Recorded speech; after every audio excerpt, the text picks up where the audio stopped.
Welcome back, everyone. This is Austin here at 2F Tactical, and we're going to have our exciting From the Vault series on the K98k sniper rifle from World War II.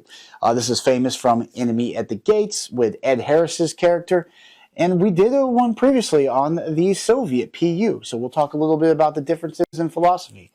We're diving right in.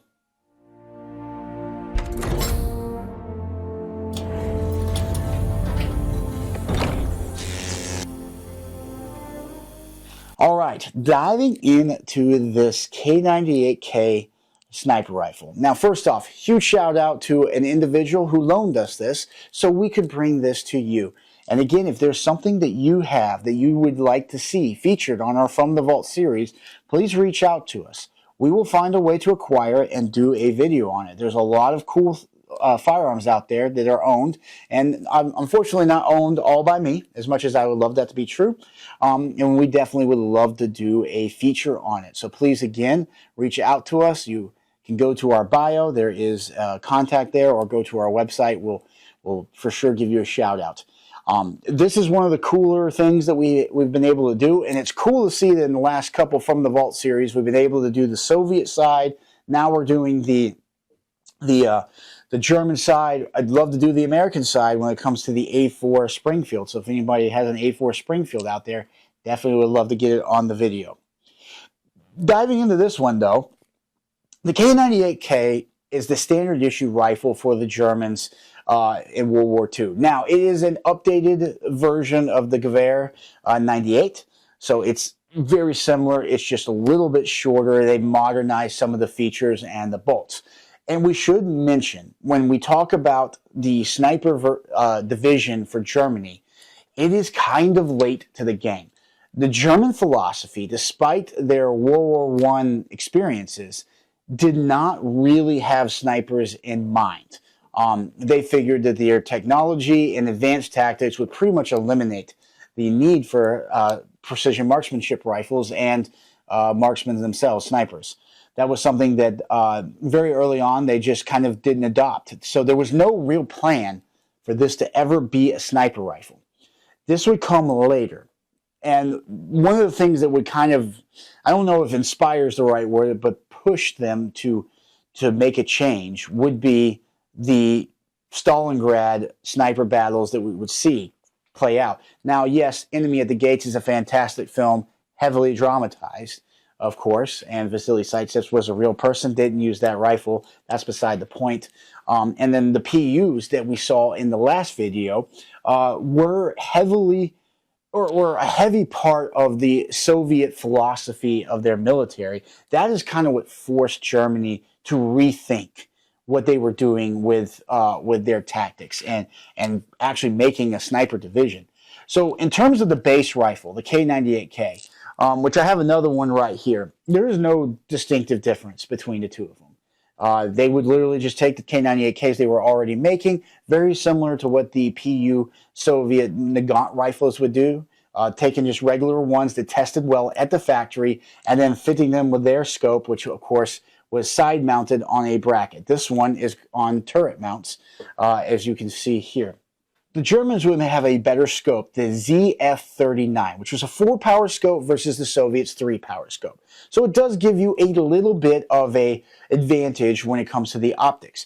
The idea was that this scope could hit a head or chest target at 400 meters, so a little over 450 yards. That was the idea. And it could hit, if you had a good sniper, a standing man at 1,000 meters. That was the goal with the scope. So you definitely had more distance. Now, your average sniper shots weren't necessarily at that distance. It was obviously much closer, typically speaking, especially when we're talking about a city center like Stalingrad, where everything was a lot closer and the snipers were hidden throughout the city.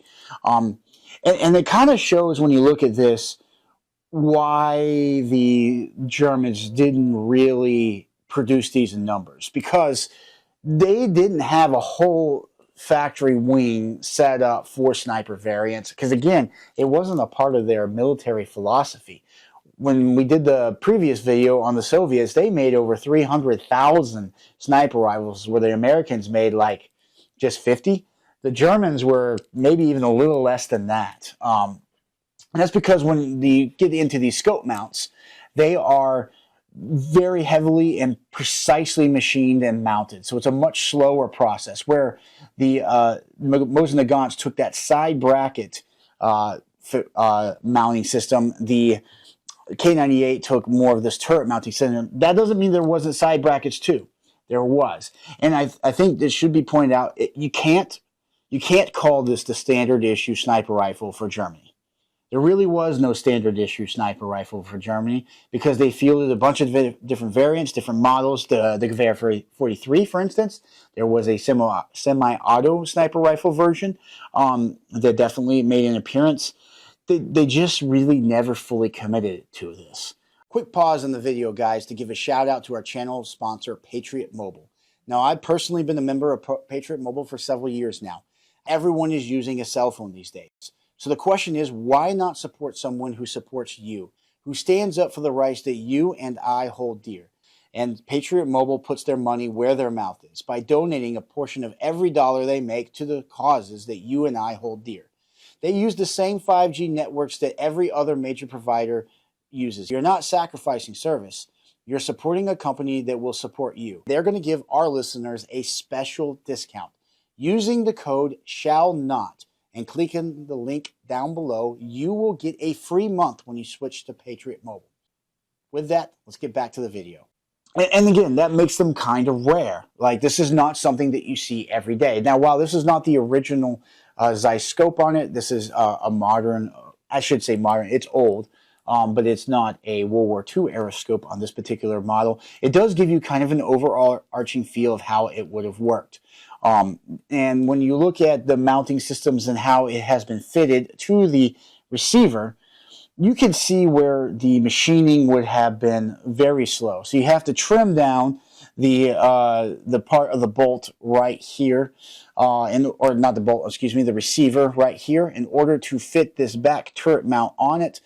You have to mount and fit precisely over the receiver, this turret mount, in order to even put a scope on this thing. Whereas the Soviets just carved out a little bit on the side of the receiver and attached a side bracket style mount to the side. Much quicker, much easier, much cruder in a lot of ways, but still very effective. And again, this kind of does show the difference in machining between, say, the Soviets and the Germans. The Germans were much more precise about things. Now, that would in some ways be their downfall. When you look at tanks, for instance, and I know this is kind of a side note, you know, the United States, we were making the M2 Sherman tanks in just massive numbers. You know, it's like 3-to-1 to a Tiger II. Sure, the Tiger II was a superior tank, but when you're going up against massive numbers, you eventually get overwhelmed, run out of ammunition, or whatever. And that is, again, kind of one of the issues that Germany would run into. We would later see a Kriegs model, K98, where they would take out a lot of things from the K98 to simplify it, to produce rifles and produce them quickly. So we definitely would see that kind of stuff. Now, when it comes to the K98K snipers, while maybe in World War II they did not have quite the legendary status that their Soviet counterparts would, they would go on to see life post-war. Israel got their hands on a bunch of these and refitted them and ran them in their military for a long time. We actually do see some of these popping up in modern wars, like the Ukraine war, of course. So that it's not like that their life ended. And again, that's kind of why it's not even fair to put the A4 sniper rifle really in this particular field, because the United States wasn't as fully committed to the sniper program in World War II like the Soviets. We were a little bit more committed than the Germans were initially. And you got to remember, Poland happens in 1939. The initial invasion of Russia happens in 1940, right? 1941.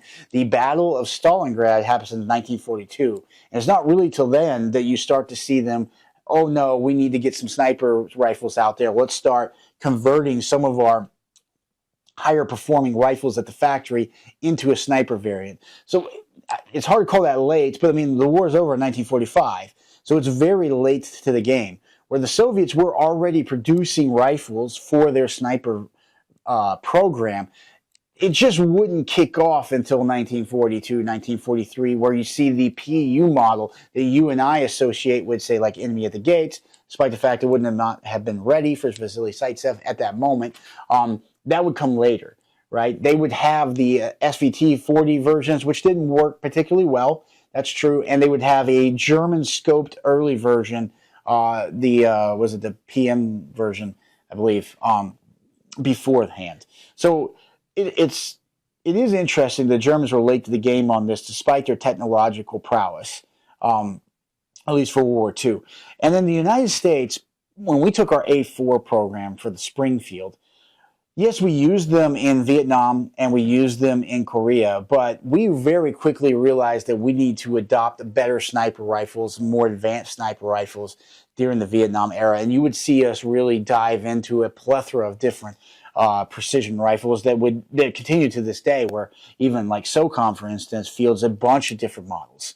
So while our sniper program is more heavily tailored to the sniper itself, whereas the Germans did that a little bit, but it was more out of necessity because they just didn't have a standard model. They were constantly playing with things. There is actually a suppressor version for the K98K, which is another video of which we don't have, and I've never seen one in person. There might still exist out there. But the K98K was their kind of standard issue rifle, something that they tried to force feed into whatever they needed. And it is interesting, too, when you think about it, the Germans never really fully committed to a semi-auto either. The United States was leaps and bounds ahead when it came to adopting semi-auto with the M1 Garand, because we adopted that way back in the mid-30s. Yes, the SVT was around, but it was really not the standard issue rifle for the Russian military by any stretch of the imagination. The Mauser for sure was. So Germany, you just had different philosophies. So that's why these things don't come up all that often. In fact, we're very fortunate, again, to have someone reach out and give this to us. They're really cool. I wish we had the original scope to show you guys, but again, it does give you an overarching, kind of idea of what this would have looked like. The scope the scope picture on this one is, definitely not modern necessarily, but is superior to, say, the PU. The sight picture on the PU is really rough. It's kind of amazing that anyone was able to do anything with this. One of the cool things about the original Zeiscope is they accounted for bullet drop up to 50 meters. So it had some nice built-in features that you wouldn't necessarily get. And why you see this so high off the receiver is to allow the operation of the bolt itself, so you won't have any interference with the bolt and your scope. So again, really, it is really well thought out in how they would do it. This particular gun is from 1943. It was obviously mid-ish, late-ish war production. But they did think this out. It's just, again, more random than you would see in the Soviet side, where it was very standardized in a lot of ways. But I do appreciate you tuning in to our From the Vault series on the K98K Sniper. I do look forward to doing more. And again, we have more to come, lots behind us. If you have something interesting, please send it, and we'll for sure do a video on it. When it comes to World War II history, that's something that we really, really get excited about here, or at least me personally. I say me personally. So it's always cool to see stuff like this. And of course, the plethora of firearms that we've had come through the shop. Please like, comment, subscribe, and check out our news section, guys, because we write on all the historical firearms that we feature on this channel. Lots of cool, intricate details that we wouldn't necessarily always get to share in the video, because we try to keep them somewhat short. We'll see you then.